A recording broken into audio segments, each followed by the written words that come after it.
Pernah nggak sih kalian ngerasa terjebak dalam obrolan atau argumen yang muter-muter dan sama sekali nggak masuk akal? Asli, pasti bikin frustrasi banget kan?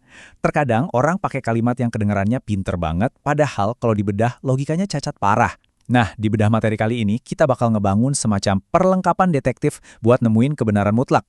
Tujuannya, biar kita nggak gampang tertipu lagi sama jebakan argumen semacam itu. Selamat datang! Hari ini kita bakal membedah sebuah topik yang super fundamental, yaitu logika proposisi. Bayangin aja materi ini tuh ibarat source code atau kode dasar dari penalaran manusia.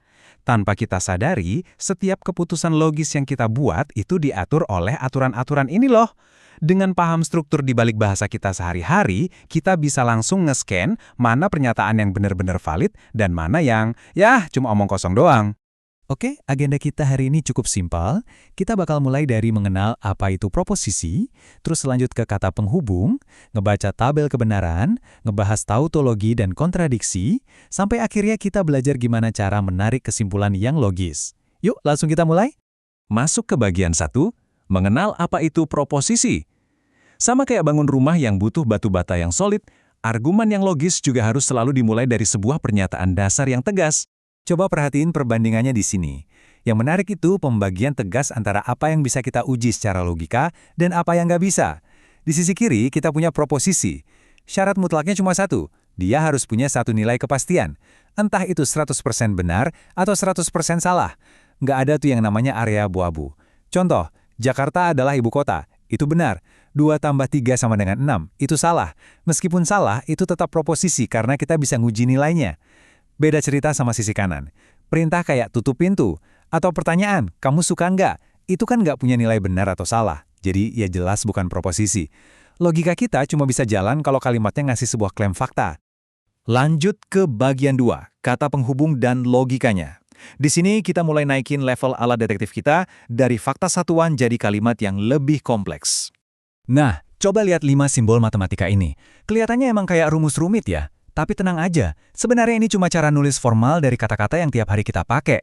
Ada negasi yang artinya tidak, konjungsi buat dan, disjungsi buat atau, implikasi buat jika maka, dan biimplikasi buat jika dan hanya jika. Simbol-simbol inilah yang jadi lem perekat argumen kita. Biar gak ngawang, kita pakai contoh sehari-hari deh. Misal, P itu mewakili hari ini hujan, dan Q itu saya bawa payung. Nah, kalau kita gabungin pakai tanda panah implikasi, jadinya P panah Q. Artinya, sederhana banget. Jika hari ini hujan, maka saya bawa payung. Gampang kan? Kita baru aja ngerubah bahasa obrolan biasa jadi notasi logika yang super presisi. Sekarang kita masuk ke bagian 3, membaca tabel kebenaran. Ini nih alat detektor kebohongan ultimate kita buat ngetes semua kemungkinan dari gabungan pernyataan tadi. Coba perhatiin tabel buat dan alias konjungsi ini. Aturannya tuh ketat banget loh. Pernyataan gabungan ini hanya bakal bernilai benar kalau kedua syaratnya terpenuhi. Kalau P benar tapi Q salah, boom, keseluruhan kalimatnya langsung bernilai salah. Bayangin kalian bilang, hari ini hujan dan saya bawa payung. Ternyata beneran hujan tapi kalian lupa bawa payung, ya berarti klaim awal kalian tuh keliru alias salah kan? Harus perfeksionis banget kalau pakai kata dan ini. Nah, beda lagi kalau kita lihat tabel buat implikasi, alias jika maka. Ini salah satu aturan logika yang menurutku paling unik. Lihat deh, dia cuma bisa disalahin di satu kondisi aja, baris kedua, yaitu ketika premis pertamanya benar, tapi malah menghasilkan kesimpulan yang salah. Ibaratnya janji, jika hujan, maka saya bawa payung. Kalau beneran hujan tapi payungnya nggak dibawa, baru deh janji itu dianggap bohong alias salah. Selain kondisi itu, logika menganggap semuanya benar. Dan dari tabel tadi, kita nemuin sebuah fakta yang benar-benar mind-blowing dalam matematika. Namanya kebenaran vakum.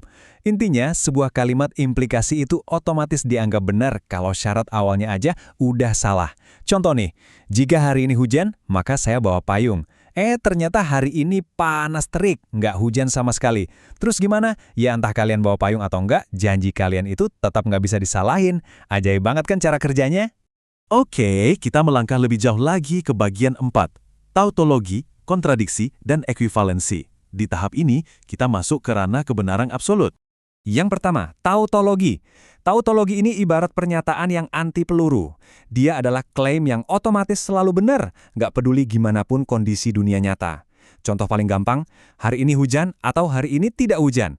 Kalimat ini nggak mungkin salah kan? Pasti selalu benar, karena emang nggak ada opsi ketiga. fakta yang benar-benar tak terbantahkan. Kebalikan dari tautologi jelas adalah kontradiksi.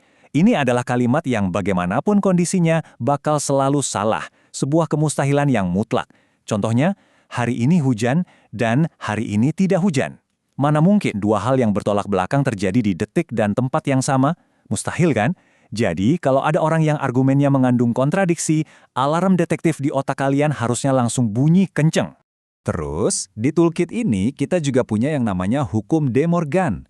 Aturan ini keren banget karena ngebuktiin gimana lenturnya sebuah struktur logika, alias ekuivalensi. Dia nunjukin kalau kita membalikkan atau menegasikan pernyataan P dan Q, hasilnya itu sama persis nilai kebenarannya dengan bukan P atau bukan Q. Jadi, logika itu mirip banget sama matematika, tata bahasa. Semuanya bisa dihitung, dibolak-balik, dan diseimbangkan dengan sangat rapi. Akhirnya kita sampai di bagian kelima, menarik kesimpulan yang logis. Semua perlengkapan dan teori yang kita bahas dari awal tadi tujuannya ya buat dipakai di tahap ini. Waktunya eksekusi. Istilah resminya adalah inferensi logika. Ini adalah proses formal buat narik kesimpulan yang mutlak valid dari petunjuk-petunjuk atau premis yang udah kita pegang. Di tahap ini, kita udah nggak main tebak-tebakan lagi. Kita murni pakai hukum pasti untuk mendikte apa jawabannya. Coba kita lihat gimana prakteknya pakai aturan klasik yang namanya modus ponens. Premis 1, jika hujan, maka saya bawa payung. Premis 2, alias fakta yang terjadi, hari ini hujan. Karena syarat pertamanya terpenuhi, maka kesimpulannya otomatis nggak bisa ditawar lagi. Saya bawa payung. Alurnya tuh ngalir banget, runtut, dan nggak ngasih ruang buat kebingungan sama sekali. Yang bikin tambah seru, aturan logika ini bisa kita rangkai kayak efek domino. Lihat nih, jika Rudy belajar, dia bakal lulus ujian. Terus, jika dia lulus ujian, dia dapat hadiah. Nah, faktanya, Rudy belajar. Dari rantai aturan ini, kita bisa langsung lompat ke konklusi akhir tanpa ragu. Rudy pasti dapat hadiah. Super cepat, terstruktur, dan pastinya logis banget.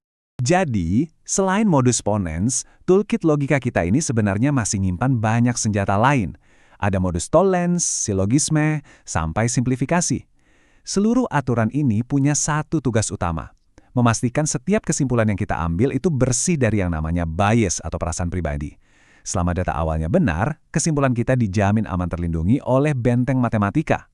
Nah, sebelum kita berpisah, aku punya satu tantangan terakhir nih buat ngetes seberapa tajam toolkit detektif kalian sekarang. Kita pakai aturan modus tollens. Premis 1, jika cuaca cerah, maka saya pergi ke pantai. Premis 2, faktanya saya ternyata tidak pergi ke pantai. Coba pikirin, berdasarkan aturan logika yang udah kita bedah, apa kesimpulan mutlak tentang cuacanya? Aku yakin banget kalian udah bisa nebak jawabannya dengan cepat. Selamat, kalian baru aja menguasai seni berpikir logis. Gimana? Seru banget kan ngebongkar struktur cara kita berpikir? Sampai jumpa di bedah materi seru lainnya ya.